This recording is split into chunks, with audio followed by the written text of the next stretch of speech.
Boa noite, pessoal. Vamos dar início ao segundo dia da semana acadêmica. Alguns informes para vocês. A professora Flávia pediu para Inford, aluno da Sistemática Vegetal, estar assinando a lista com o Rodrigo até às 9 horas da noite. Hoje nós vamos dar início agora à mesa redonda com o tema Práticas Inovadoras na Educação Básica, que será composta pela mediadora Catarina Teixeira, graduada em Ciências Biológicas, especialista em Gestão e Manejo Ambiental, Ensino de Ciências e Investigação, mestre em Educação, doutoranda em Educação, atuou na Educação Básica por 10 anos e atua no Ensino Superior há 7 anos.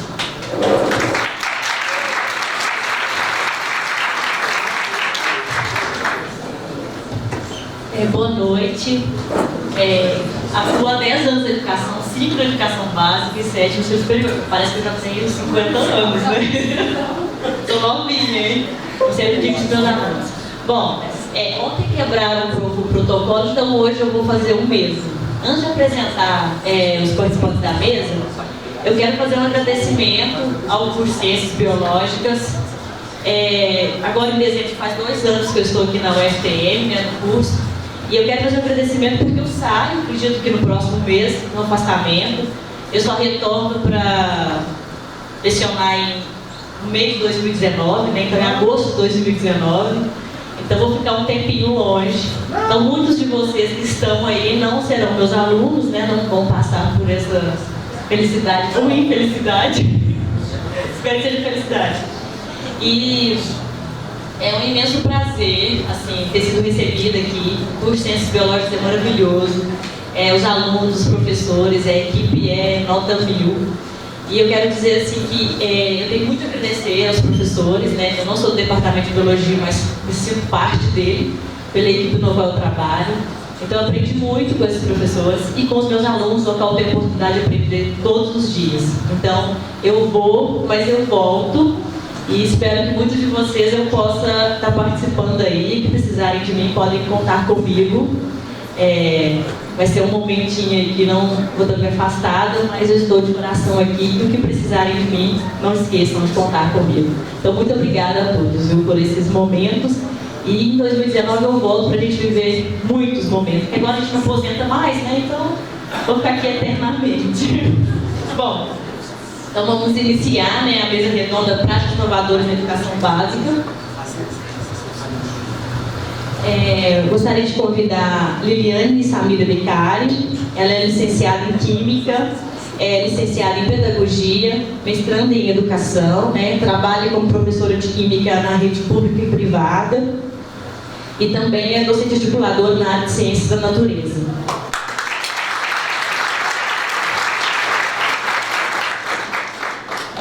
Gostaria de convidar o Rafael Gila Gomes, que é licenciado em Letras, pedagogo, psicopedagogo, especialista em Direito Educacional e Gestão Educacional, e é mestrando em Educação Escolar, desenvolve pesquisa na linha de Constituição do Sujeito. É coordenador do Pedagógico da rede privada, né, e tem experiência em Editoria e Graduação de Pedagogia e Letras.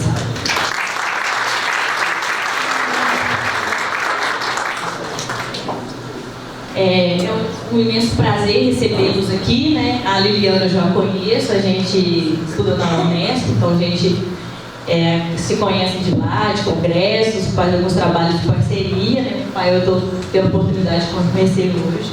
Eles vieram de Ribeirão Preto para estarmos prestigiando, né? Para discutir algumas questões dessas práticas inovadoras na educação básica, né? Vamos pensar que nosso curso é licenciatura e temos que discutir essas questões que têm permeado a educação básica.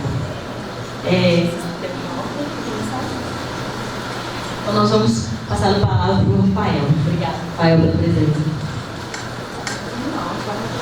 Então, boa noite a todos e todas. A gente fica bastante feliz, eu vou ficar em pé, né, para conseguir enxergar ali. A gente fica bastante feliz de poder partilhar algumas experiências, né? Eu estou hoje como coordenador pedagógico, contribuo aí com algumas reflexões com os professores e gosto muito da possibilidade de poder discutir educação básica, e aí a ideia que foi proposta para nós é discutir práticas inovadoras na educação básica. O que a gente vai trazer aqui, eu acho que são alguns ensaios, né, alguns desenhos de algumas possibilidades que a gente olha para o segmento em que a gente atua. Né? O segmento em que nós nos debruçamos agora é o ensino médio, e eu fiquei bastante contente quando a Lili trouxe a proposta, né, a Catarina, e aí a gente teve contato com outras pessoas, quando a gente tem essa possibilidade de conversar com os licenciandos. Né? Eu acho que, por vezes, a academia nos distancia muito do chão da sala de aula, né? Da onde a gente, por vezes, vai atuar, vai estar mais à frente. Então, a gente já traz uma informação que é muito importante. Talvez vocês vão falar, poxa, mas isso é inovador? Né? O que é inovação? Né? Então, a gente entende todos os movimentos no espaço escolar, seja ele, né, de promoção do diálogo, de ter um território educador, que é o espaço em que a gente tenta promover lá em Ribeirão Preto, e aí vocês perceberão por meio do processo histórico do contexto histórico que a gente vai trazer, é muito importante a gente mostrar um pouco de onde é que a gente fala, né? Qual é o óculos que a gente coloca para poder falar, porque senão fica algo meio distante daquilo e da realidade em que nós atuamos. Então, de antemão, agradeço ao Fernando, a Catarina, a Lili, né, que fez essa articulação para que nós estivéssemos aqui hoje à noite. Eu acho que beber dessa fonte, né, dessa apresentação cultural que nós abrimos à noite, eu acho que nos inspira e nos traz a uma dimensão muito além do que é esse processo educativo que a gente vivencia diariamente. Então, a gente já traz de início de onde que nós viemos, né? 313 quilômetros a noroeste da capital do estado, né? A gente tem uma estimativa aí que a gente apresenta do IBGE de 2017, e a gente traz vem de um contexto de uma cidade muito populosa, quase um mini São Paulo, a gente brinca, né? Tem um contexto bastante volumoso. O nosso IDH é um IDH alto, né? Então a gente fala de uma cidade que tem uma característica, um perfil bastante interessante. Os dados que a gente traz é do CIAD, depois se vocês quiserem a gente também pode partilhar a nossa apresentação. A gente trouxe um pouco, né, a Avenida João Fiuza é uma avenida que fica na Zona Sul, onde a gente tem aqueles prédios, né, que vocês já sabem, não sei aqui em Uberaba qual que é a avenida que chama, que é onde temos prédios mais chiques. Então nós trouxemos também a Avenida João Fiuza, e a gente traz um pouco do Complexo Parque Ribeirão Preto, que é onde que nós atuamos, né? Aonde que nós atuamos, que é um local onde as pessoas se apropriaram de algumas terras, né? Então a gente tem um Complexo Parque Ribeirão Preto que é composto por 48 bairros, que a gente vai dizer logo à frente. Em Ribeirão Preto a gente tem elevados indicadores de desigualdade social. A gente vai perceber que é uma cidade que tem IDH elevado, sim, mas a gente também tem um contexto de desigualdade social muito acentuado. A gente tem uma série de apropriações de terra, né, onde as pessoas, por não terem acesso à moradia, elas acabam se apropriando de espaços, como terrenos da prefeitura e de espaços privados, né? Então nós temos esse contexto lá também. O Complexo Parque Ribeirão Preto, a gente trouxe uma fotinha aí, é composto por 48 bairros, né? É o bairro da nossa instituição, que é Jardim Progresso. Ele chamava Sem Terra, né? E depois foi para Sem Teto, e hoje a gente então tem um nome, que é Jardim Progresso, que é uma ocupação, um assentamento, né? Nós estamos num processo aí de regularização fundiária, né? Uma grande ocupação a gente tem aí, e aí tem uma concentração de favelas muito intensa, né? Nós temos uma região, várias regiões de Ribeirão Preto que é composta por esses locais, e a vulnerabilidade, né, do nosso território é bem alta. Vocês entenderão um pouco o centro educacional que nós atuamos, ele atua na educação básica há 3 anos, nós iniciamos em 2015, ficamos em 2016 e estamos em 2017. Mas nós iniciamos nosso atendimento na política de assistência. Eu vou trazer também alguns dados que a gente acredita que é importante. Aqui a gente nós trouxemos algo que eu acredito que é bem importante, né? Uma citação acho que vou ficar bem na frente. Uma citação do Milton Santos, que é discutir um pouco da beleza do nosso território. Então aqui nós temos 2 educandas, é uma intervenção no território. A gente entende o espaço educativo não só o espaço de sala de aula, né? A gente entende um bairro educador, a gente entende uma cidade educadora, né? Porque faz sentido, eu coloco um indivíduo na sala de aula e depois ele vai para o meio, ele vai para a sociedade e ele não consegue transpor tudo aquilo que a gente discute no âmbito, talvez, da academia, dentro da sala, né? Do saber científico, né? E a gente, então, olha para uma outra dimensão. Então, diversas ações, vocês perceberão na fala da Lili, que vai se debruçar um pouquinho mais nas práticas da escola, né, que a gente se propõe, o movimento sempre vai ser de sensibilizar esses sujeitos para esse território. O que esse território demonstra para nós? O que ele traz enquanto elemento facilitador para o desenvolvimento desses sujeitos, né? Essa comunidade, ela é composta por diversas pessoas de várias regiões, entre elas o Nordeste. Então o Nordeste está muito presente, né? Nós temos o pessoal do Pernambuco, Natal, várias pessoas que estão com a gente são oriundos desses territórios. Então a gente tem uma gama de possibilidades olhando para isso. E o que a gente percebe, né? Que o território, uma fala do Milton Santos, ele não é apenas o conjunto dos sistemas naturais e de sistemas de coisas superpostas. O território tem que ser entendido como território usado, não o território em si. O território usado é o chão mais a identidade. Então o que a gente busca resgatar na execução dos projetos, que nasce de uma intencionalidade avaliativa, né? Que nasce de uma intencionalidade pedagógica, que nasce de uma escuta com esses sujeitos? A gente vai olhando para esse desenho e tentando entender e mostrar para os nossos educandos essa dimensão da identidade, né? A gente percebe inicialmente, quando os meninos acessam a escola, que eles trazem muito essa dimensão. Não, mas do bairro tal é muito melhor, né? Tem uma questão que a gente até discute por vezes com ele, do arranjo produtivo local. O quanto que eles precisam potencializar, o quanto que eles precisam valorizar o espaço em que eles estão.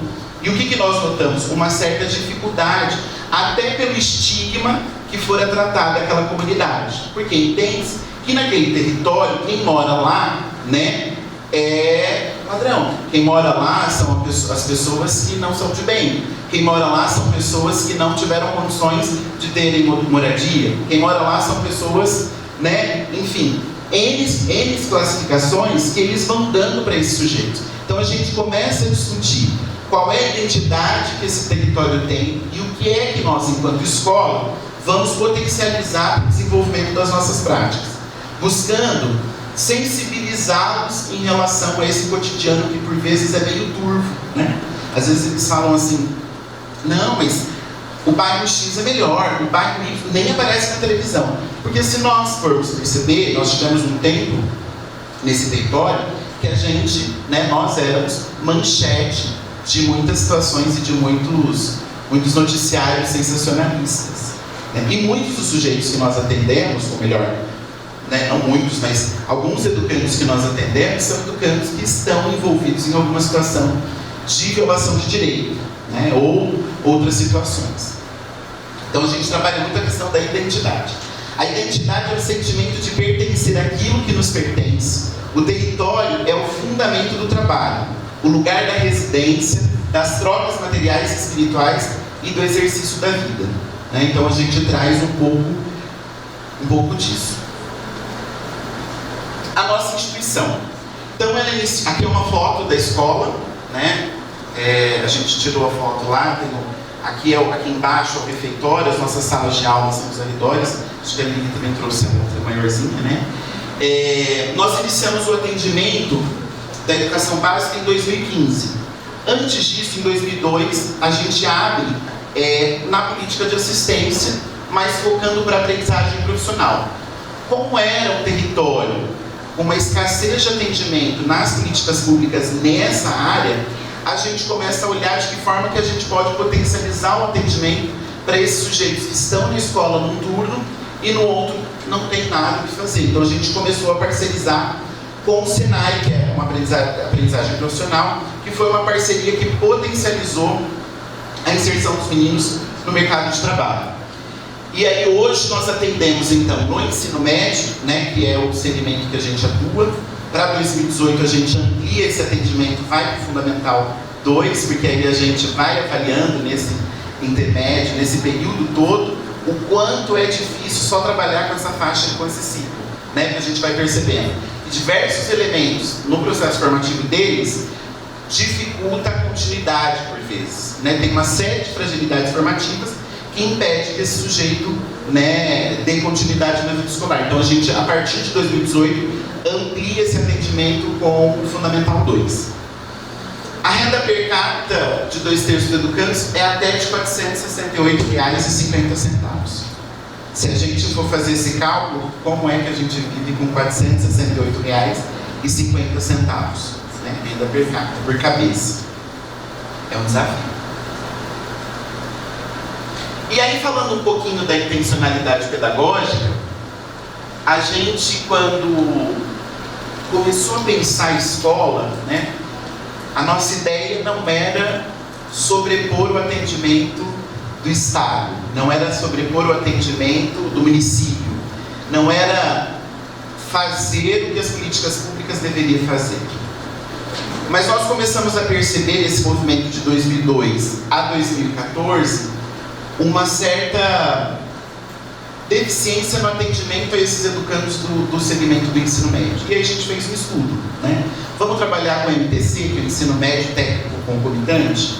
Vamos trabalhar com a educação infantil? Vamos trabalhar com o Fundo 2? E a gente foi criando algumas possibilidades. E o que nós identificamos naquele momento?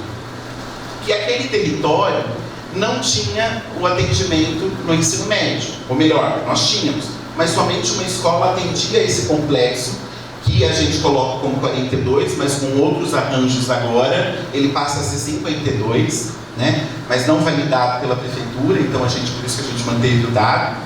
E aí a gente começou a pensar como é que nós, enquanto unidade, podemos potencializar o atendimento dessas políticas, não sobrepondo. Então a gente fez algo meio amigável, né?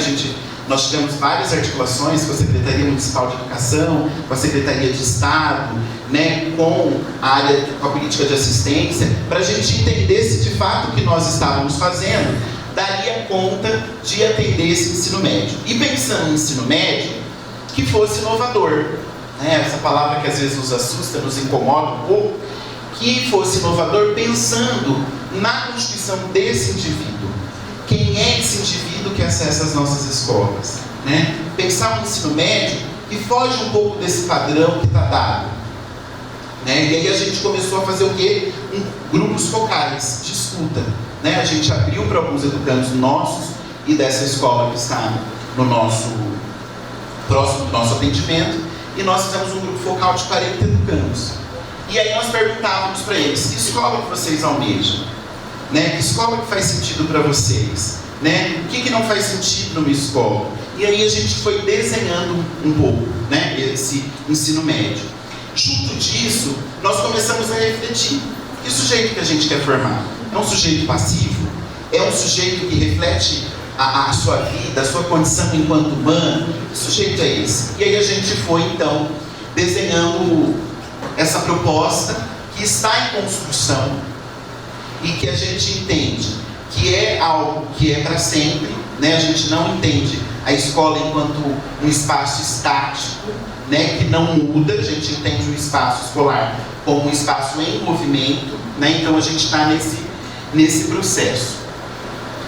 Que escolas, projetos, iniciativas nos inspiraram e ainda nos inspiram, né? A gente, durante essa trajetória toda, junto com os professores, com os gestores dessa unidade, porque essa unidade atua na gestão de uma forma diferente, não é na figura só do diretor e do coordenador pedagógico, mas atua interdisciplinarmente com outros técnicos. Então nós contamos com assistente social, um psicólogo, né? Tem uma socióloga, mas que atua na gestão educacional, né? Tem o serviço social na direção também. Então existe uma multiplicidade de olhares, se assim eu posso dizer, de profissionais que atuam na mediação desse serviço.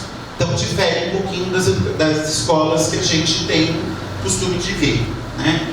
E aí a gente começou a beber de uma fonte que para nós é inesgotável, né? Tivemos contato com o pessoal da Escola da Ponte, com José Pacheco, tivemos contato, né, com o pessoal da Morim Lima, de escolas que discutem um bairro educador, de escolas que discutem um território que promove a mudança de lá para cá, né, e não da escola para lá. Então, como é que a gente leva esses sujeitos para refletir as questões sociais desse território, para que ele mesmo consiga pensar processos de intervenção?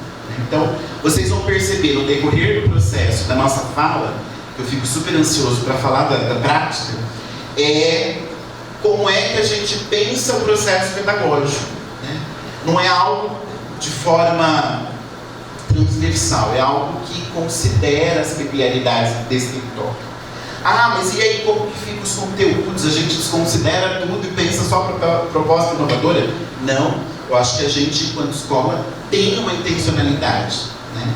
No nosso bojo, na nossa prática, precisa ter uma intencionalidade. Que caminho é que eu vou seguir, né? Não dá para ficar igual a Alice no País das Maravilhas, né? Qualquer caminho serve, lá vou eu e o que der, deu. Não, a gente começa a olhar para essas peculiaridades do território, olha um pouco para essas inspirações. Eu acho que a gente vai discutindo até que sujeito é esse que está com a gente, né? Então, quando a gente pensa o itinerário formativo da equipe de docentes, a gente pensa e traz elementos que quem é esse sujeito?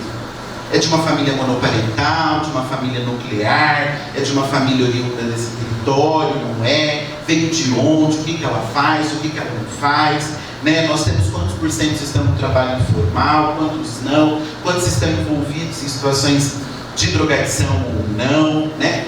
Tudo isso são insumos, né? E muito mais insumos do que é que a gente considera na construção da proposta pedagógica da escola. Por isso que eu vou falar para vocês, ouso dizer para vocês, que é uma escola que ela vai pensar o tempo todo como um organismo vivo, não está estático, né? E aí pensando em todo, no próprio CPCD, não sei quem conhece, Tião Rocha, a gente também tem algumas discussões, alguns movimentos, né, de grupos de estudo, que discutem um pouco esse território educador, mas numa outra perspectiva, considerando o saber do educando, né? O educador, ele passa a ser aquele que trabalha como docente, como diria Paulo Freire, né? O professor, o educador é aquele que aprende, mas é aquele também que ensina, né? Então tem essa relação freiriana aí que precisa nos encantar, né? Que o pessoal está querendo meio que sumir com o Paulo Freire. Que triste. A configuração do ensino médio, né, o trabalho por áreas do conhecimento e o papel do professor articulador. A gente, quando começamos a desenhar a proposta da escola, a gente olhava um pouco como é que a gente vai fazer a costura desse currículo tão confuso do ensino médio. Será que ele precisa disso tudo? O que é que ele precisa? O que ele não precisa? Como é que a gente considera? Diante de tantas discussões que, enquanto gestão, por vezes a gente tem que fazer, e alguns embates, né, que a gente precisa ter, porque pensar numa escola em movimento não é tarefa fácil. Deixa eu contar para vocês que vocês, enquanto licenciandos, daqui a pouco vocês vão falar, poxa, aquilo que ele falou estava muito bem dado, né? Pensar processo pedagógico de ensino-aprendizagem não é tarefa fácil. É muito mais fácil alguém criar um plano, nos entregar e nós executarmos. A proposta pedagógica da escola, ela brota, ela nasce desses sujeitos, da comunidade educativa. Quem é a comunidade educativa?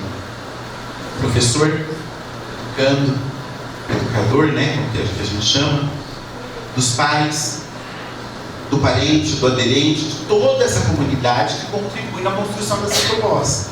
Então não tem algo dado, né? A gente vai precisar ir construindo a várias mãos. E o tempo todo, né, quando a gente vai construindo essas ações, a gente chama essa comunidade para discutir, né? Eu, falando agora, me veio à memória quando a gente teve uma situação na escola de furto dos nossos notebooks, dos alunos, e que nós chamamos a comunidade para dentro, né? Vocês vão ver na parte que a gente vai discutir de assembleias, que a gente faz um movimento de assembleias. Nós chamamos todo mundo para dentro e falamos, olha, nós tínhamos X números de notebooks, e levaram. Todos esses notebooks que levaram, a gente vai precisar refletir como é que a gente vai viver a partir de agora, sem ter esse recurso, né? porque a gente vive de recurso de subvenção, né? E o bacana, porque às vezes na escola, né, eu trago um pouco esse engodo, às vezes me parece que a escola é um lugar que vai tolhindo o processo de criação do sujeito, né?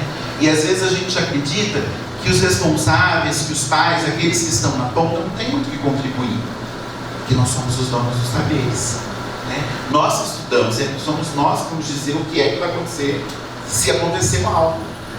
E aí a gente se propõe, gente, quando a gente se propõe a escuta, quando a gente se propõe a pensar uma escola democrática, não é fácil também, porque a gente escuta um monte de coisa que por vezes a gente não quer escutar.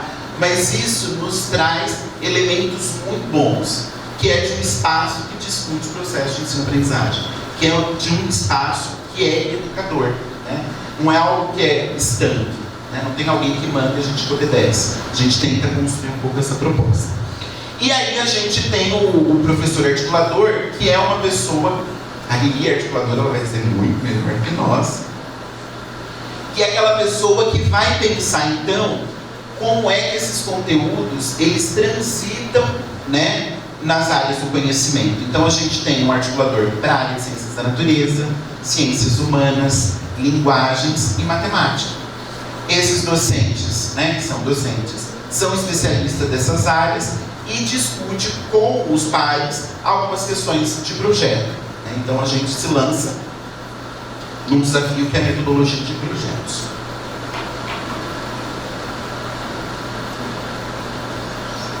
Então agora ele vai falar um pouco das práticas. Eu acho que eu tentei ser bem sucinto, bem rápido. E aí eu acho que depois, se vocês tiverem alguma pergunta, ou se for muito rápido, vocês podem perguntar. Eu acho que é um bate-papo, essa possibilidade. Como é que a gente pensa, né, um segmento que tem tantos desafios, né, olhando para o ensino médio, se a gente olhar para os índices que a gente tem, né, os meninos que saem do ensino fundamental e acessam o ensino médio, ainda é um número muito reduzido. E os que saem do ensino médio e acessam o espaço da academia, ainda mais reduzido, né? Eu acho que nós somos privilegiados por vezes, ainda somos privilegiados. Então, que vocês, olhando para esse cenário, e aí a gente volta, as práticas que a gente vai discutir agora, talvez não sejam inovadoras, seja um movimento com óculos desse território, né? Dessas pessoas que atuam com a gente e que a gente entende que é um espaço que vai buscar sempre essa relação dialógica, né? Um espaço que vai considerar esse sujeito na construção de uma proposta, que ela é feita a várias mãos, tá bom? E aí a gente vai cruzeando um pouquinho. Então eu passo a fala para a Lili, que vai falar um pouco das práticas.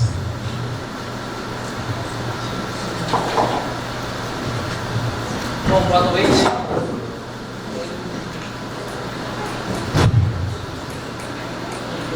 Bom, eu vou ficar aqui sentadinha, viu, Marcos? E aí a gente vai colocando processos, como a gente diz.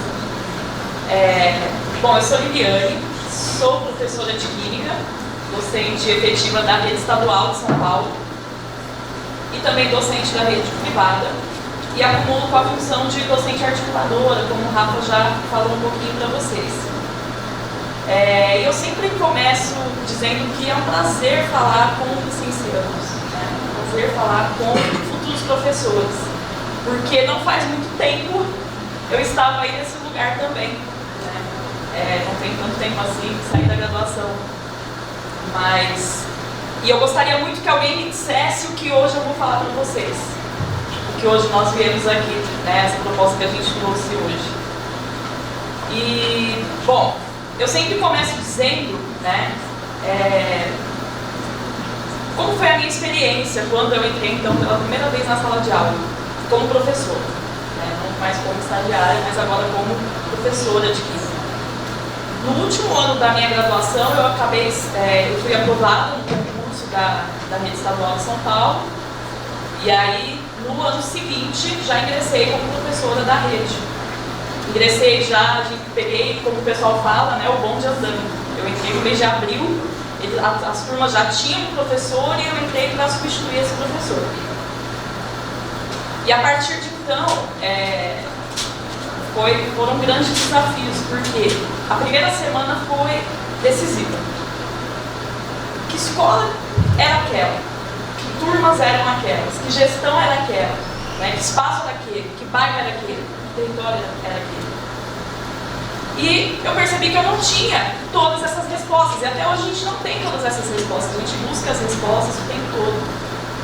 Mas eu percebi logo de cara uma coisa. Se eu não conseguir entender o que é que está acontecendo nesse espaço, provavelmente eu vou desistir. Isso tem acontecido bastante na nossa profissão. Muitos dos professores que ingressaram junto comigo, na época, já exoneraram. E foram fazer uma segunda graduação, foram procurar alguma outra coisa para fazer, mas não querem mais ser professores. Então foi onde eu decidi, né? Durante a graduação eu queria muito fazer o mestrado em Química, e aí conversando com alguns colegas eu decidi mudar. Eu decidi ir para a área da educação. E o Rafa me influenciou bastante nessa escolha também, porque eu queria justamente entender o que era aquilo ali. Que processo era aquele que eu estava vivenciando enquanto professor. E aí então comecei a minha busca, né? E tive a sorte de conseguir entrar então nessa instituição. Conheci o Rafa, conheci pessoas que pensam a educação com esse outro óculos, com esse outro olhar. E a partir de então eu falo que eu passei a me formar educadora, e não só professora, né? John Rocha diz que o professor ensina, o educador aprende. Então eu hoje digo que sou educadora, né? Ensino e aprendo. Aprendo o tempo todo, ensino às vezes. Né? Mas enfim, a princípio, a gente iniciou essa proposta de ensino médio na instituição. Nós fomos lá os primeiros docentes da instituição, eu e mais 12, né? Fomos os primeiros a entrar nesse projeto, que para nós também era bastante diferente de tudo que a gente tinha vivenciado. A maior parte dos professores também eram oriundos da rede pública, então tinham uma experiência bastante parecida com a minha. E aí a gente encontra essa proposta, né, que era algo novo para nós. Então, e ela foi construída conosco, com os professores que ali estavam, com os educandos que ali estavam, com o território que está lá, por meio de diversas ações de formação e de muito diálogo, para a gente entender exatamente o que era aquela proposta. Né? Porque a princípio parece que quando a gente sai da graduação e a gente vai para a sala de aula, está tudo pronto. Né? Eu vou para a sala de aula na rede estadual, por exemplo, lá em São Paulo, não sei se aqui em Minas é igual, lá na rede estadual de São Paulo nós temos os cadernos do aluno e do professor, que são cartilhas que dizem o que é que a gente tem que fazer na sala de aula. O caderno do aluno é a apostila do aluno, o caderno do professor é um manual que diz para o professor, que orienta o professor como ele deve aplicar as situações de aprendizagem que estão lá. Né? Então nós temos um currículo fechado. Nós temos uma concepção de currículo na rede estadual que não entende a escola nesse movimento, como o Rafa falou aqui já. Então, a gente entende que sim, o currículo prescrito ele é importante, mas como a gente faz para transformá-lo então num currículo vivo? E aí a gente busca, né, a gente estuda bastante, e aí a gente percebe que é um ato heróico por vezes. A gente vai encontrando caminhos aí diversos e sempre problematizando a nossa prática o tempo todo. Mas a princípio, né, relatando a minha primeira experiência avaliativa, talvez seja importante também, a princípio a primeira coisa que eu fiz com os meus alunos ao avaliá-los pela primeira vez na rede pública foi lá aplicar uma prova. E aí foi um desastre, né? Foi assim, terrível. A maior nota foi 4,5. E aí aquilo me deixou muito triste, porque eu falei, nossa, o que aconteceu? Será que esse tempo todo ninguém aprendeu nada? Será que eu não fui clara? O que será que está acontecendo, né? Como será que esses alunos aprendem? Por que eu tive 0 e 4,5? Esse que tirou 4,5, tirou quanto antes? Né? Da onde ele partiu? Onde que ele está agora? E aí a gente começa a refletir, então, sobre essas questões que são inerentes ao nosso trabalho em sala de aula e que nos pegam o tempo todo, né? A avaliação é uma coisa que a gente ainda discute muito, né? E a gente entende que a gente nunca vai parar de discutir isso também. É um tema que talvez nunca se esgote. Enfim, e aí a gente procurou então nessas experiências que nos inspiraram, como era então a concepção de avaliação, como era a concepção de estratégias de ensinagem. E aí a gente tem que incorporar algumas coisas no nosso dia a dia, na nossa prática, né? A nossa proposta é uma proposta que não é difícil de ser aplicada em qualquer lugar. Tá? Vocês vão ver aqui pelas práticas que a gente relata que o principal fator é o engajamento da equipe. O engajamento da equipe e trazer os educandos para discutir as propostas com a gente. Isso é muito importante, né? Uma vez eu me lembro na escola pública, esse ano ainda, eu participei de uma reunião em que o pessoal estava lá numa reunião de ATPC. A ATPC é a reunião semanal que a gente tem, módulo 2 aqui. Módulo 2 aqui. O ATPC, então, é um encontro semanal que nós temos de 2 horas semanais, em que nós nos reunimos, os professores, a equipe da coordenação e a equipe de gestão da escola, os diretores da escola. E aí, num desses ATPCs, a diretora trouxe que os alunos daquela escola não gostavam daquela escola. E aí, pediu para nós pensarmos em estratégias para que eles gostassem da escola, né? E aí eu levantei a mão e disse, será que a gente poderia ouvi-los, então? O que é que eles têm a dizer? E aí eu só não fui exonerada porque acho que não tinha como fazer isso. Mas assim, o grupo todo foi contra. Imagina, eu ouvi aluno, o que é isso? O que o aluno entende do processo de aprendizagem, né, do processo de ensino?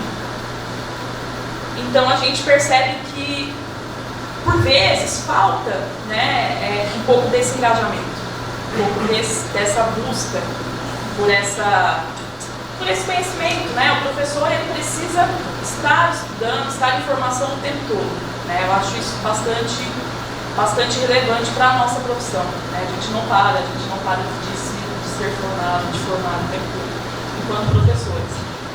E aí, pensando então nessas práticas, né? Eu trouxe para vocês aqui alguns exemplos de práticas que a gente tem exercido lá no nosso espaço, na nossa instituição.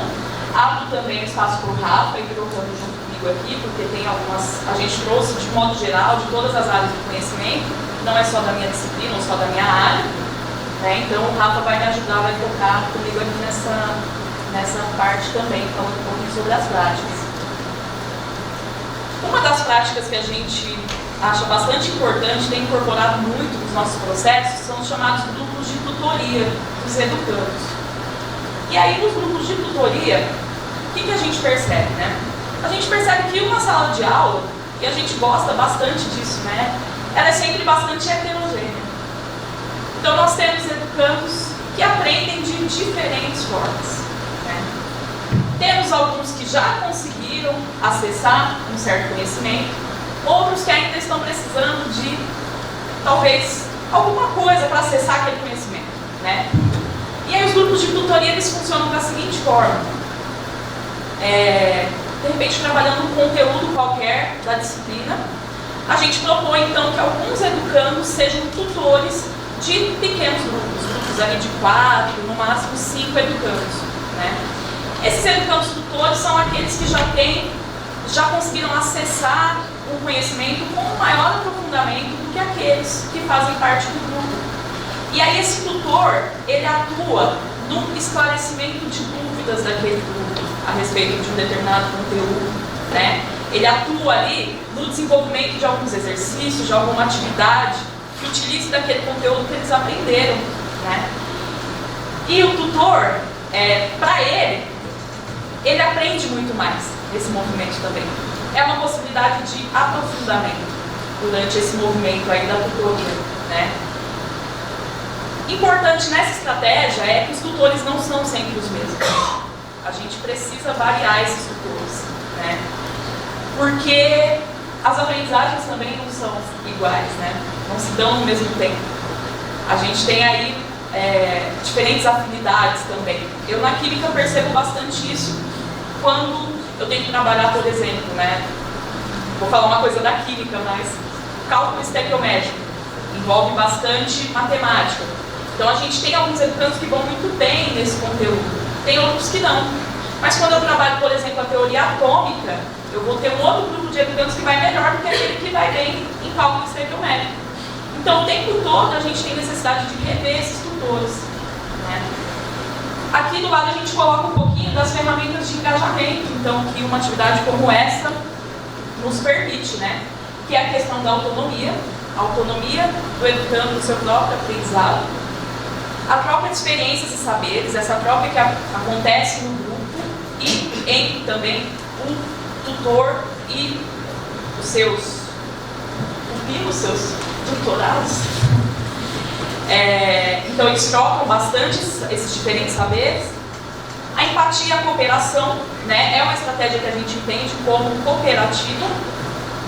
O aprofundamento do educando tutor, a possibilidade então de auxiliar aquele que ainda está com dificuldade naquele determinado conteúdo, é uma forma também do tutor que já se apropriou daquilo aprofundar ainda mais. E o professor deixa o papel de única fonte do saber, né? É aquilo que a gente sempre fala. Na licenciatura eu discutia muito alguns textos, né, que falavam: o professor tem que ser mediador, o professor tem tal. E aí a gente não sabia como fazer isso, né? Quem é esse professor mediador? Quem é esse professor que está ao mesmo tempo atendendo a todos, né? E como fazer essa mediação? Os grupos de tutoria, ele tem nos mostrado um pouco do que é essa ideia, né, do professor não mais como o centro do saber, aquele detentor do conhecimento. Mas com os grupos de tutoria, a gente pode então passar a dar uma maior atenção àqueles educandos que têm maiores dificuldades de aprendizagem. É importante dizer que todas essas práticas a gente incorpora no nosso planejamento depois de um processo que nós chamamos de intencionalidade avaliativa. Ele acontece sempre no início do ano, durante todo o mês de fevereiro. O que é que a gente faz? Geralmente nas escolas, né, na escola pública, a gente chega lá e a gente tem um planejamento pronto. A gente tem lá um plano pronto, um plano de ensino. Nós não temos o nosso plano de ensino tão pronto assim logo no início, né? A gente tem um plano ainda flexível no início. E esse plano está aberto aos resultados, ao nosso levantamento dentro desse processo de intencionalidade avaliativa. É o que na maioria das escolas a gente chama de diagnóstico. Nós não usamos essa palavrinha lá. Mas como é feito então esse processo de intencionalidade avaliativa? É uma prova que eles fazem? Pode ser uma prova, mas não somente uma prova, né? Porque a gente entende que quais habilidades podem ser verificadas por meio de uma prova escrita. Talvez o que a gente entenda como uma dimensão do conhecimento. Mas e outras habilidades? Que outras habilidades a gente pode avaliar por meio de um processo de intencionalidade avaliativa, então a gente propõe durante todo o mês diversas atividades horadisciplinares, horas interdisciplinares, para avaliar múltiplas competências nesses educandos. Competências que por vezes são acadêmicas, mas também podem ser competências políticas, ético-estéticas, tecnológicas e tudo mais, né? Então, a gente quer, ao final do mês de fevereiro, então, ter um perfil dessas turmas. Quem são as turmas que nós recebemos, então? E a partir daí a gente pensa, então, nessas estratégias e no nosso planejamento.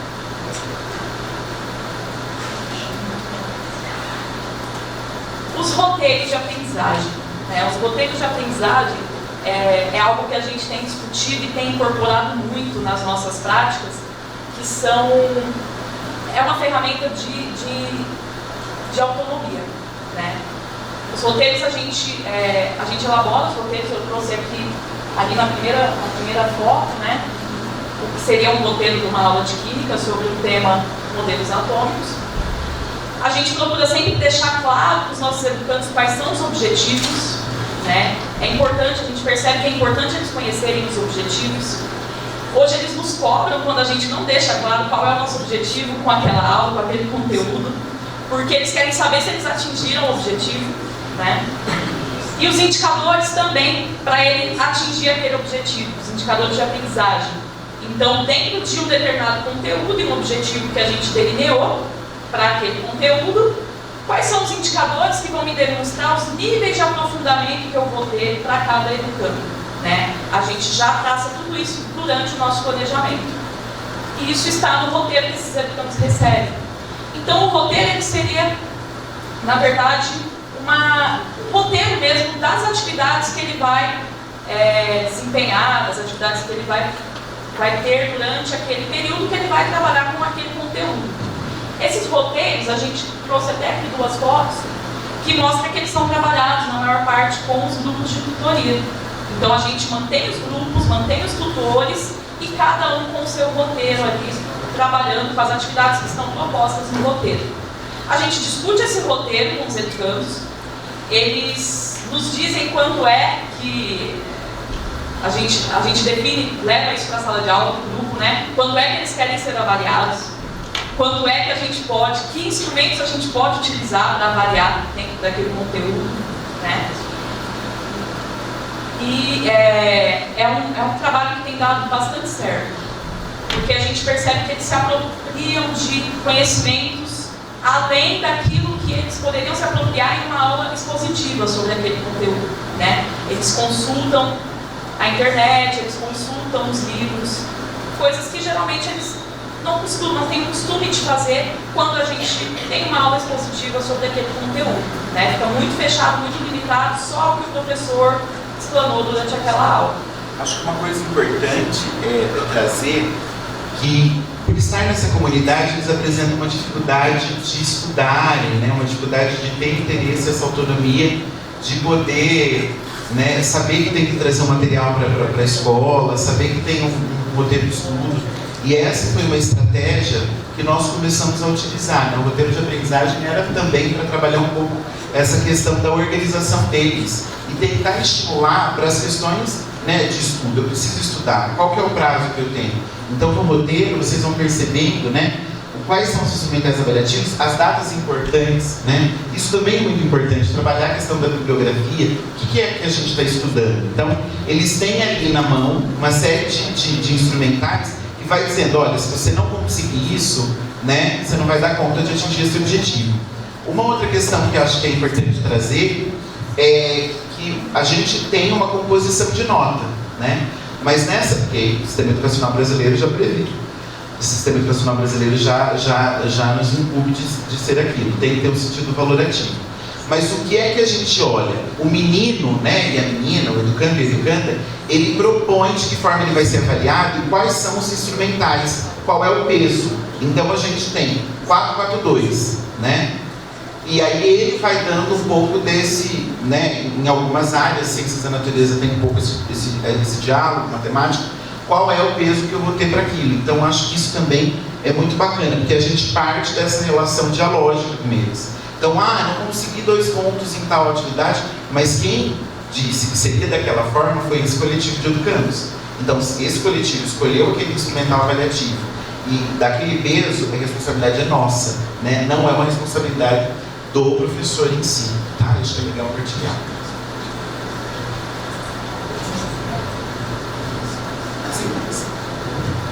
As assembleias é um movimento bem interessante que a gente começou desde o atendimento da assistência, né, que a gente trabalhava, né, e trabalha com os meninos do serviço de convivência e fortalecimento de vínculo, e a gente começou esse movimento com o pessoal da educação básica no ensino médio.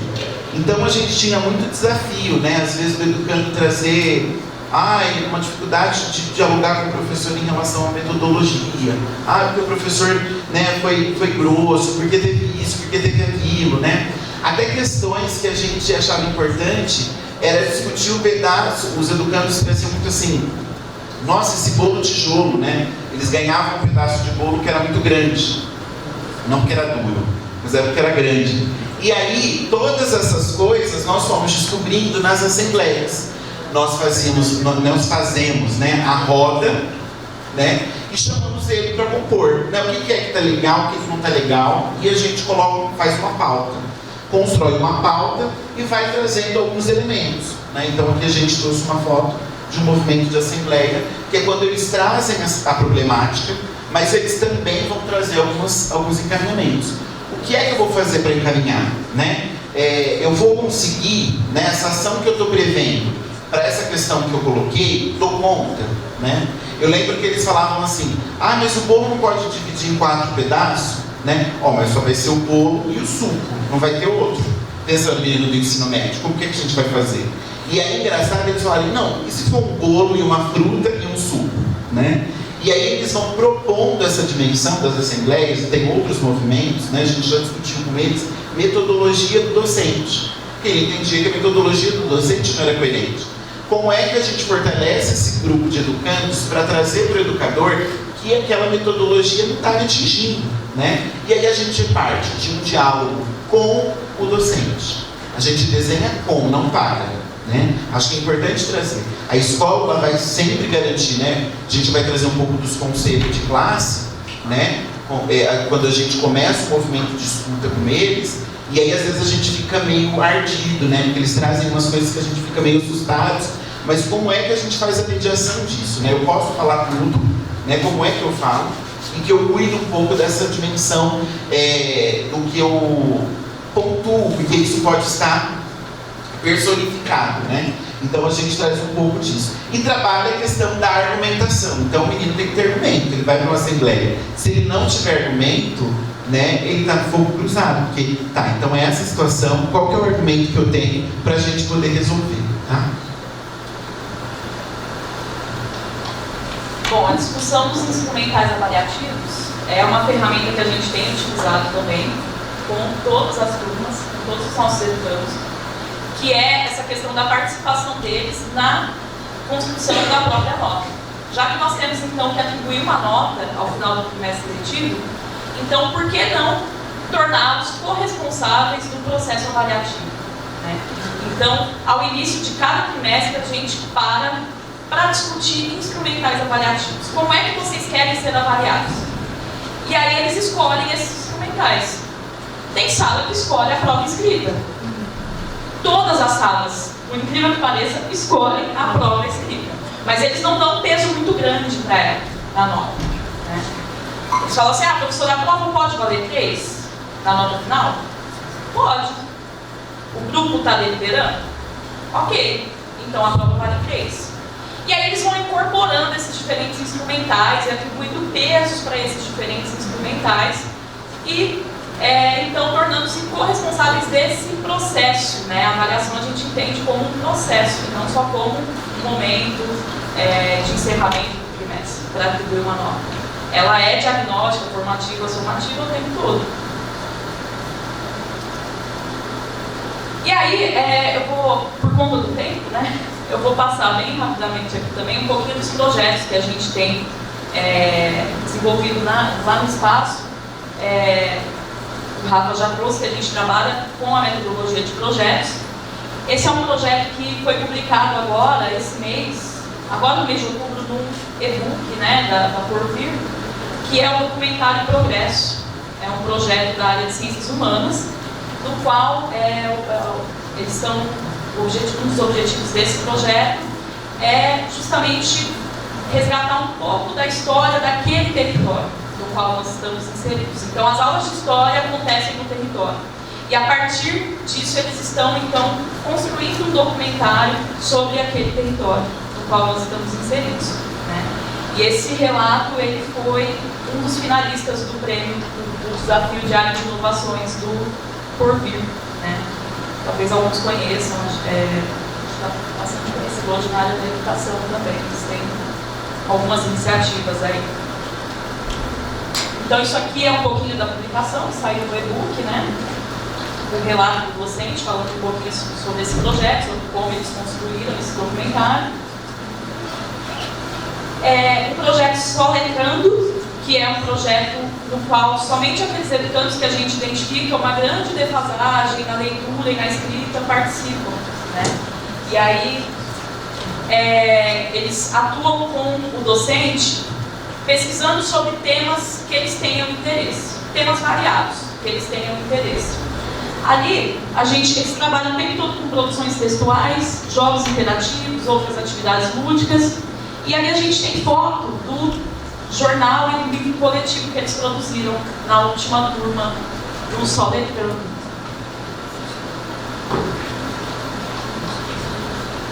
O projeto Pinhole, né, foi um projeto bem bacana que nós tivemos, ele também virou um relato de experiência.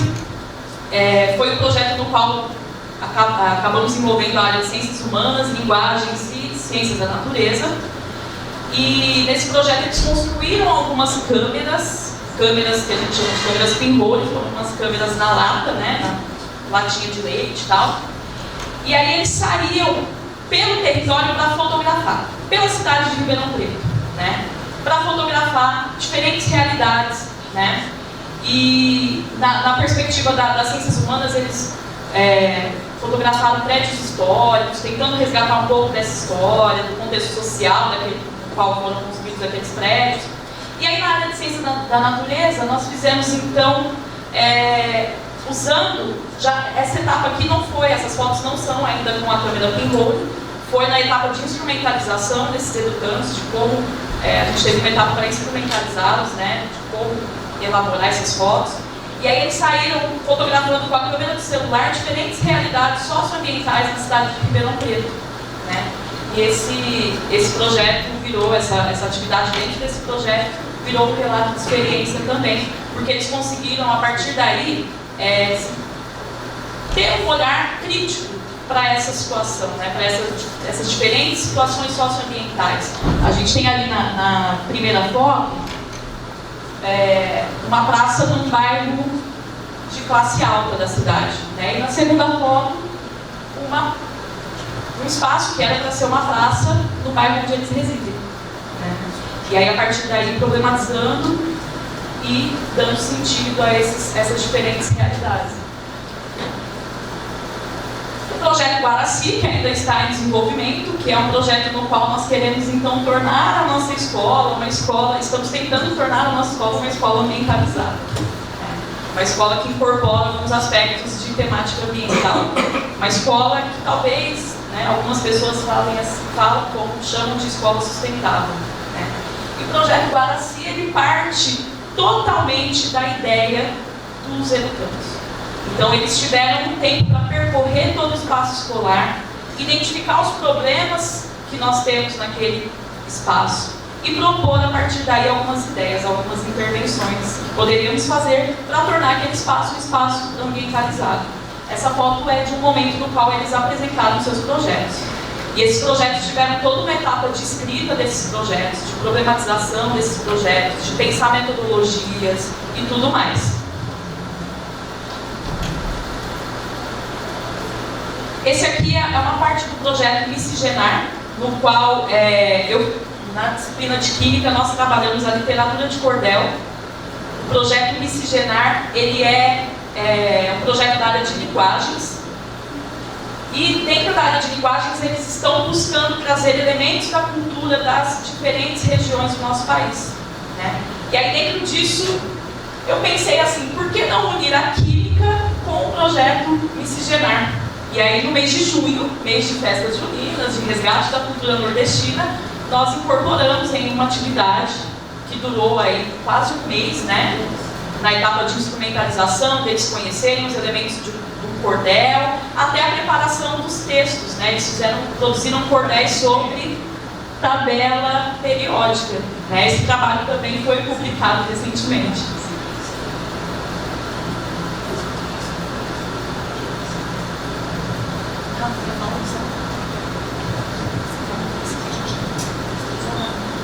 O Sarau é um projeto também que nasce dos meninos, né, dos educandos, e eles construíram diversas propostas entre músicas, apresentações teatrais, movimentos no próprio espaço, né, uma arte em movimento. Então eles conseguiram encenar diversas situações e a gente descobriu diversos talentos que às vezes a gente nem consegue perceber e captar dentro da sala de aula. Então, muitos educandos que não tinham esse entusiasmo, essa participação, e o Sarau é uma das propostas também de avaliação, né? Então, a gente não só avalia o que ele traz dentro daqueles instrumentais oficiais, mas a gente também pensou uma pauta de observação por meio do sarau literário que foi produzido pelos educandos, de avaliá-los, né? Qual é a participação, qual é o envolvimento, engajamento, né? Eu acho que é um movimento bem bacana que eles produziram. E assim, eles ficaram muito felizes, né? Porque é o envolvimento deles, é pensando em questões que nascem deles. Né? A gente queria trabalhar uma música erudita, queríamos,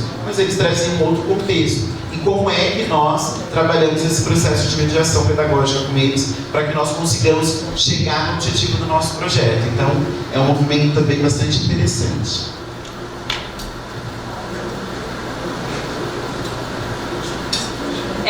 E o projeto Ubuntu é um projeto que nós estamos agora, né, na terceira edição do projeto Ubuntu. Ele já acontece há 2 anos, na verdade, é o terceiro ano que vai acontecer, que é um projeto que busca valorizar a diversidade religiosa do nosso país, né? E os educandos, eles se envolvem muito nesse projeto. É um projeto que já tem uma identidade bem marcada ali com a nossa instituição. No projeto Ubuntu, os educandos, eles pesquisam sobre essa questão da diversidade religiosa, sobre as diferentes religiões que nós temos, e ao final eles produzem apresentações. Eles fazem na forma de um evento acadêmico mesmo, pôsteres, né?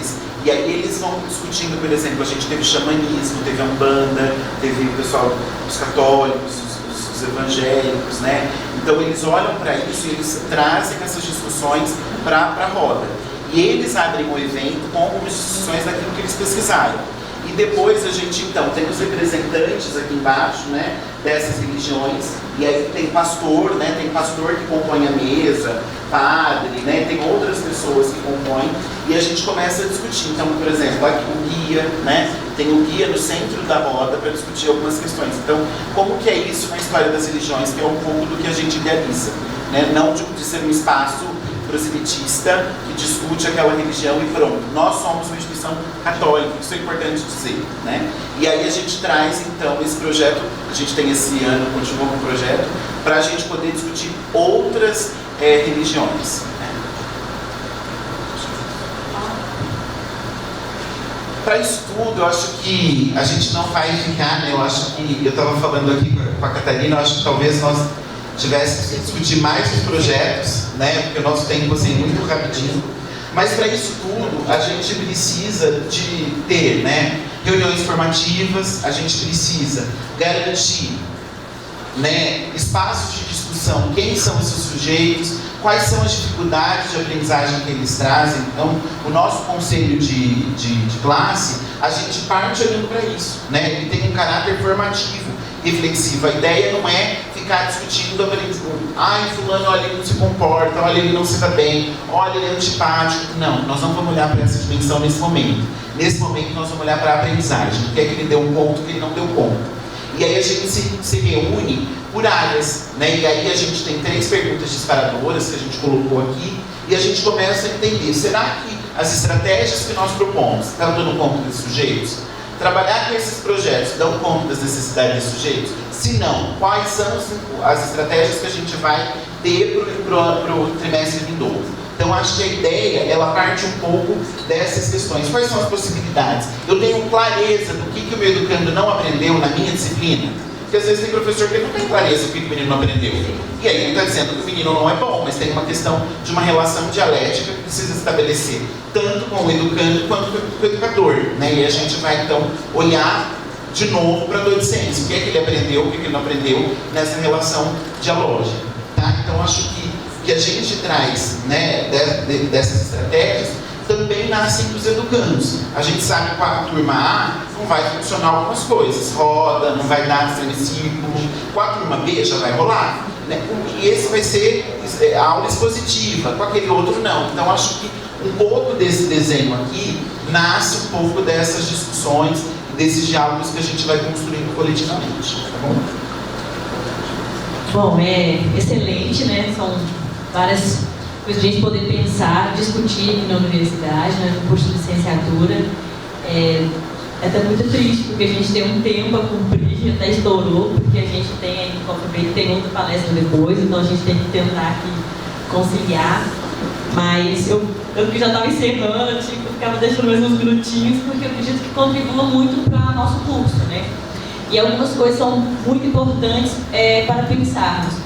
E aí me remete, quando você fala de experiência, da minha experiência. Quando eu também concluí a graduação, eu fui para uma escola, eu fui trabalhar no Centro Educativo, que é um local onde estão adolescentes infratores, é uma reformulada da FEBEM.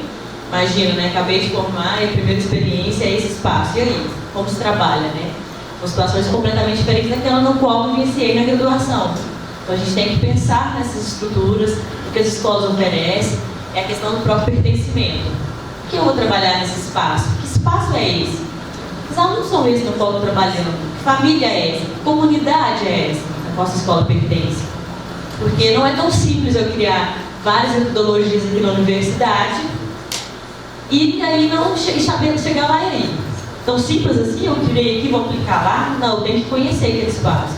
Saber que é possível trabalhar? Como trabalhar? O que eu tenho que fazer diferente, né? Então a gente tem que pensar nessas diversidades que a gente vai encontrar aí. E aí, pensando nessas práticas inovadoras, né, os grupos, roteiros de aprendizagem, assembleias, discussão dos instrumentos avaliativos, nós podemos pensar aí nos trabalhos que estão desenvolvidos nas disciplinas de ensino dele, os trabalhos desenvolvidos nos estágios e nos trabalhos desenvolvidos no PIBIT. Os trabalhos são esses. Podemos pensar em diferentes trabalhos que nós estamos desenvolvendo. Acho que isso é muito interessante, né? Trazer um relato de experiência de práticas inovadoras de uma escola, né, que não está aqui no nosso contexto, e pensar quais essas práticas que podemos pensar. Tanto contar deles como exemplo e outras que podemos criar, né? Afinal, a nossa escola não é a mesma escola que a deles. Né? Então, a escola que eu estou, o que é possível criar? Porque talvez a gente está vendo imagens de situações que nós não teremos nas escolas que nós vamos. Então, o que é possível criar nesse espaço, né? Então, acho que a gente tem que pensar muito isso. Que espaço é esse e o que eu posso fazer com aquilo que eu aprendi na graduação? Então, tá, criei uma metodologia. Como trabalhar isso nesse ambiente no qual eu estou? O que eu posso modificar isso? Acho que a gente tem que fazer muito isso todo momento que a gente puder, aqui dentro ainda do PIBIT de estágio, quando sairmos de pensar nessas metodologias, que acho que isso é muito válido, né? Uma contribuição imensa que eles trouxeram para nós. E aí a gente abre alguns minutinhos para perguntas, né? Se tiverem perguntas para o Rafa Oliveira, sou íntima, né? E aí eu gostaria de abrir rapidamente aí, porque a gente tem outra palestra, eu abro para vocês para a gente estar para algumas perguntinhas. Então vou abrir para o Galego e eu vou deixar vocês dois perguntarem e depois a gente responde espontaneamente, tá? Só um comentário rápido e uma pergunta para os dois. Eu e o Fernando estava conversando aqui sobre essa questão das práticas inovadoras. Né? Eu acho que na instância do PIBIT, felizmente na biologia, vários, né, são bolsas do PIBIT. O próprio programa, o próprio formato do programa possibilita que práticas inovadoras emerjam. Né? Aí dentro da universidade, o que acaba acontecendo, eu acho que as disciplinas de ensino delas acabam tendo uma visão muito reducionista do que é prática inovadora. Os estágios também. E as disciplinas que não são de caráter ensino dele, elas sequer pensam sobre isso. E quando você está formando um professor, apesar dele ele trabalha com conteúdos específicos, né? Por exemplo, o professor de biologia ele vai trabalhar com conteúdos de biologia. Mas ele precisa saber como trabalhar os conteúdos. Então ele tem que saber o conteúdo num nível suficiente para que ele dê conta de pensar nas práticas inovadoras, mas ao mesmo tempo essas práticas inovadoras têm que ser incorporadas ao conteúdo, né? Então assim, eu acho que o mundo ideal seria que nós conseguíssemos dentro da licenciatura conversar entre nós professores e propormos ações em todas as disciplinas nas quais os alunos exercitariam a questão da prática inovadora, né? E o que acaba acontecendo é que a gente fica teorizando demais, né? Todos os aspectos. Fiquei pensando, porque a minha pergunta tem a ver com isso, né? Porque para mim ficou claro que são ações que vocês executam na educação básica. Mas será que seria funcional, né, fazer isso nas disciplinas, nos cursos superiores, pensando nessa visão tão tradicional? Então, uma coisa para pensar, eu estava pensando no Fernando, a gente pede prova para o aluno, né? E a gente não faz exercício de prática de escrita. O aluno faz a prova. Mas qual tipo de exercício de prática de escrita o aluno faz ao longo da disciplina para que ele consiga efetivamente fazer uma prova? Então, talvez o mais correto seria que o aluno fizesse uma única prova de todo o conteúdo do final da disciplina, que ao longo da disciplina fossem desenvolvidas diferentes práticas de escrita, né? Por exemplo, mas qual que é a nossa visão? Primeira coisa, musicalidade de prova, que o peso é 80% da nota, e não existe um exercício de escrita sobre aquele conteúdo. E a gente sabe, nós, nas nossas linhas de pesquisa, a gente tem que desenvolver técnicas de escrita que são adequadas à genética, à ecologia, à imunologia, ao ensino dele. Porque a escrita não é igual, pessoal. Se eu vou escrever um trabalho de botânica, eu uso certos artifícios na escrita. Se eu vou escrever um artigo de evolução, eu uso certos artifícios na escrita. Se eu vou escrever um artigo de ecologia, eu uso outros artifícios, né?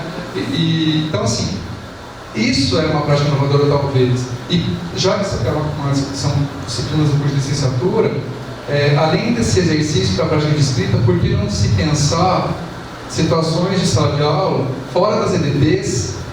Eu estou pensando em princípios evolutivos, por exemplo, ou de evolução, ou de imunologia, ou de ecologia de sustentabilidade, por exemplo, no qual o aluno é colocado. Eu queria saber se vocês têm uma experiência de cursos superiores que formam professores que têm essa perspectiva, não nas disciplinas de ensino dele, e não nos estágios, mas as demais disciplinas que compõem o currículo. Bom, queria agradecer, acho que foi muito rico o que vocês trouxeram aqui. Eu gostaria de fazer uma pergunta bem simples, assim, se vocês dessem um exemplo, como funciona a tutoria, achei muito interessante, né? Trouxesse algum exemplo, assim, e como que isso contribui aí para o processo de aprendizagem, ensino-aprendizagem dentro da experiência de vocês.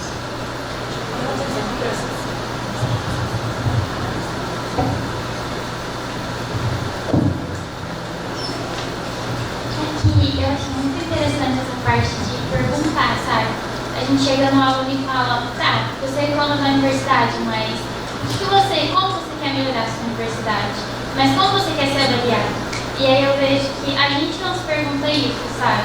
A gente está tão acostumado a reclamar, que aí a gente não se pergunta, mas o que eu quero mudar aqui dentro? E outra coisa que eu acho interessante é que no PIBID, por exemplo, a gente tem liberdade.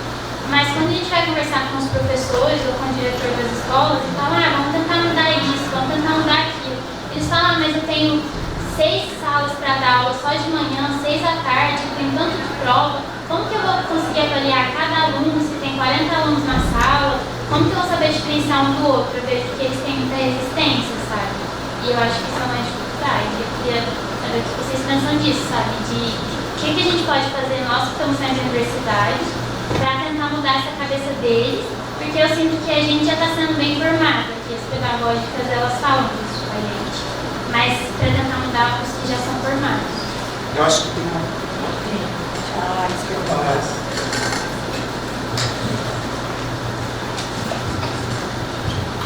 Boa noite. Como aluna egresso do curso, eu gostaria de complementar a fala da Galinha, que eu pensei exatamente nesse sentido. E aí me remeteu a primeira coisa que o Rafael falou, a identidade. Infelizmente, os cursos de formação de professor ainda não pensam na identidade do professor. E por isso a gente tem tanta cultura nesse processo. E aí a gente olha para o programa de vocês, fica maravilhado, né? Muito romântico até, porque a gente quer isso em todas as escolas, né? Até chega a ser uma utopia se a gente for pensar.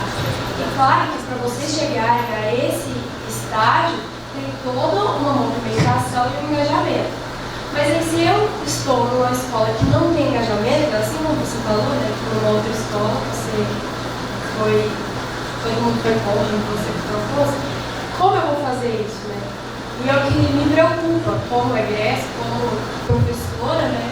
Como a gente vai fazer mediante tudo aquilo que a gente recebeu na nossa base. E aí eu penso na questão que vocês falaram do objetivo. Eu não sei o que vocês veriam como uma possível solução, né? A gente sabe que não é uma solução, mas a questão do objetivo das aulas, né?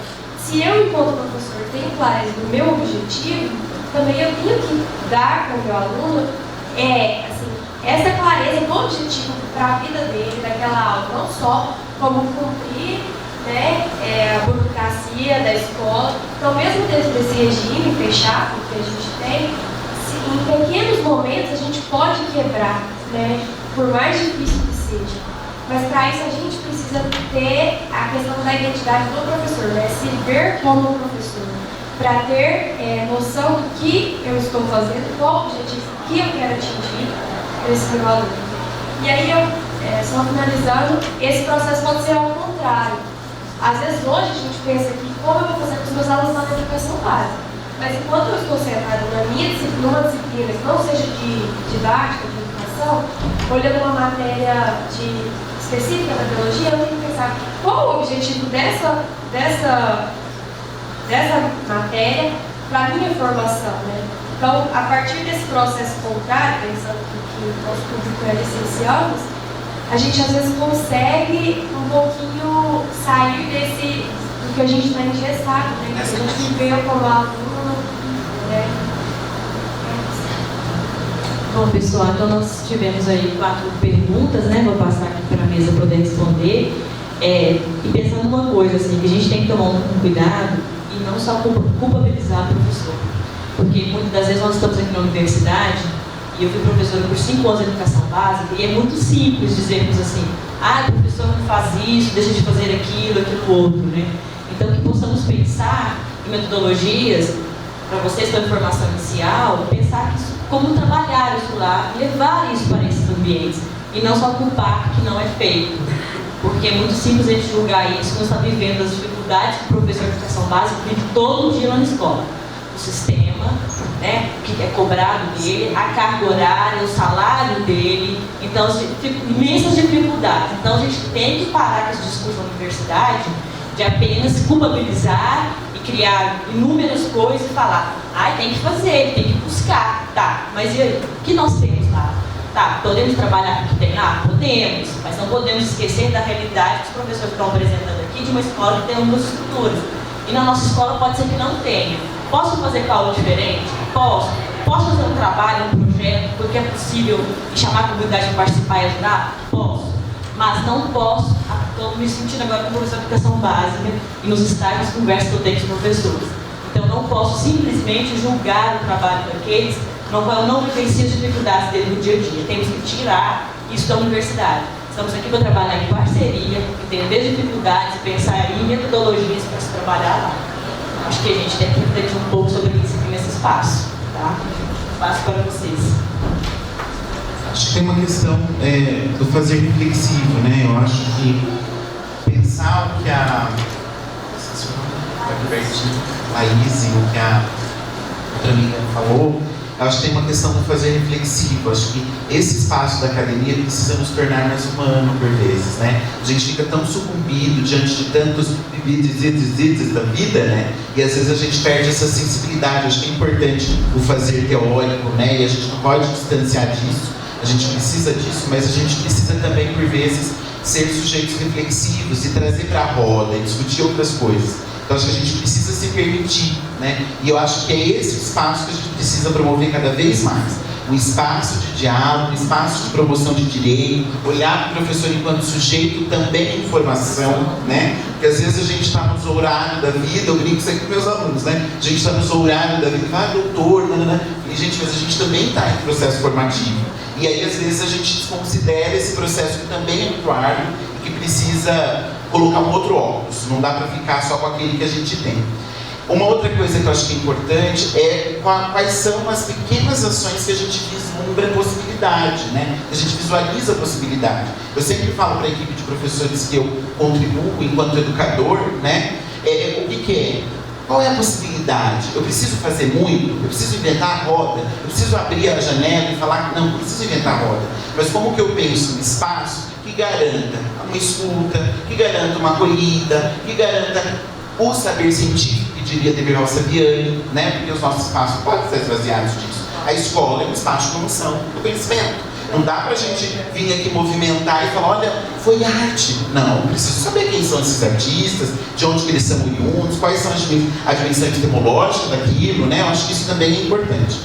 O movimento da graduação, né, a gente não tem experiências assim, apesar que no grupo a gente percebe alguns movimentos, existem estudos de casos, discussões que eu acompanho mais nos GEs que eu faço parte, são grupos de estudo, e eu percebo o movimento de uma metodologia ativa, né? E que a gente vai trabalhando pelo movimento da PBL, né? A gente olha para uma outra dimensão, traz algumas discussões para a roda, une essa comunidade de alunos e depois a gente vem discutir, mas olhando para o professor numa outra figura, numa figura de alguém que traz insumos, mas que também por vezes não tem talvez aquele arcabouço teórico e a gente precisa contar com outras referências. Tá? Então, é um movimento que acontece numa das nossas instituições que a gente tem, né? Não aqui em Ribeirão Preto, não em Ribeirão Preto, mas eu me naturalizei de Minas, mas a gente tem um movimento em Curitiba, que é um movimento bastante interessante.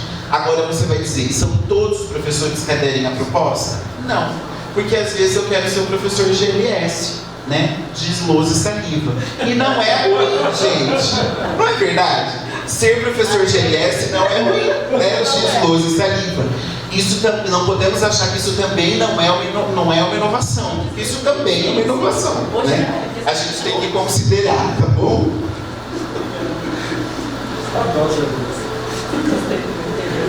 Bom, Fernando me perguntou sobre um exemplo, né, de atividade com grupo de tutoria.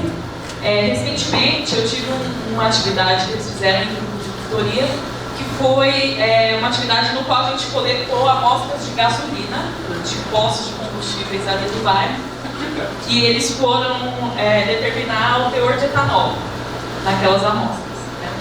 E aí é uma prática muito simples, misturar gasolina com água e cloreto de sódio, né? Depois a gente fica um novo volume. Mas tinha uma situação no roteiro de aprendizagem que eles já tinham recebido há algumas semanas, que pedia para que eles calculassem o teor de álcool ao final. E aí a gente tem um número considerável de educandos que têm dificuldade em realizar esses cálculos. Mas temos também um número de educandos que não têm mais essa dificuldade.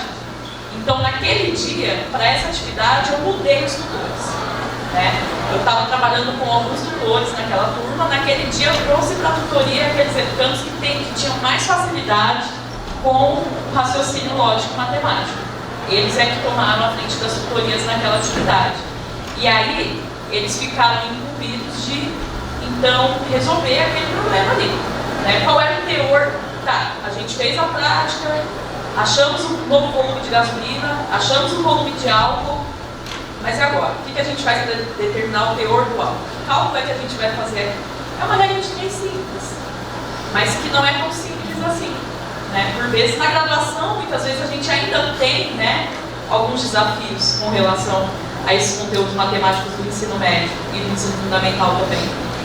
Mas, a partir daí, os tutores atuaram na resolução desse problema, né? Determinar o teor de etanol naquelas amostras de gasolina.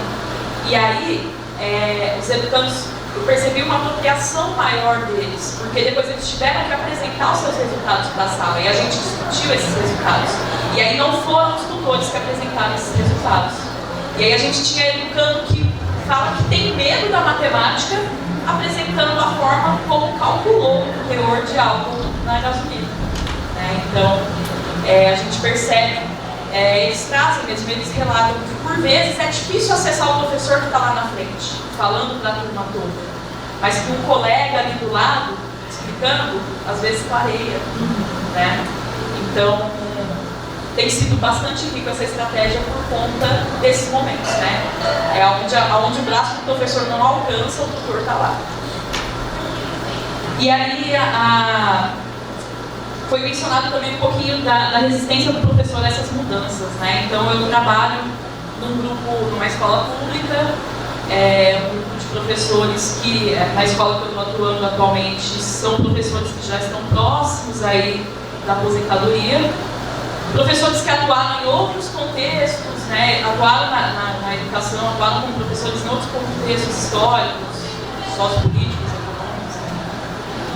E que têm uma visão de educação, né? Tem uma concepção de educação. Mas temos também um grupinho de novos professores que estão chegando e que querem fazer esse movimento, né? Querem começar essa corrente. Então a gente faz. O que é que a gente faz? A gente faz o que dá para fazer. Dentro da sala de aula, o que é possível fazer com aquela estrutura, com aqueles alunos e com aquele grupo que nós temos. É isso que a gente tem pensado, é isso que a gente tem se debruçado por vezes, né? E a gente tenta fazer, porque a gente já sabe o que é que não dá para fazer.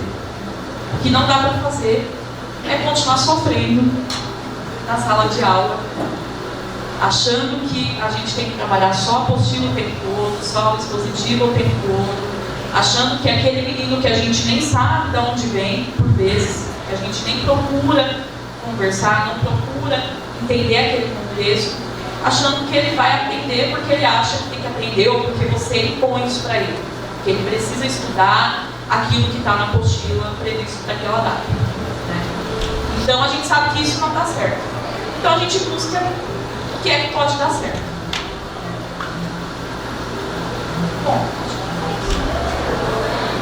Bom, pessoal, muito obrigado, Rafa, por terem vindo, né, apresentado o trabalho que vocês realizam lá nessa escola, que é uma escola na periferia, mas é uma escola mantida por um sistema privado, né? Mas é muito interessante a gente pensar nesses trabalhos para poder levar para as escolas públicas. É possível, tem coisas que não há necessidade de estrutura, de questão financeira. Acho que o professor pensar um pouco sobre isso, mas a gente pode discutir isso no nosso curso de licenciatura, que é muito interessante. Eu agradeço imensamente.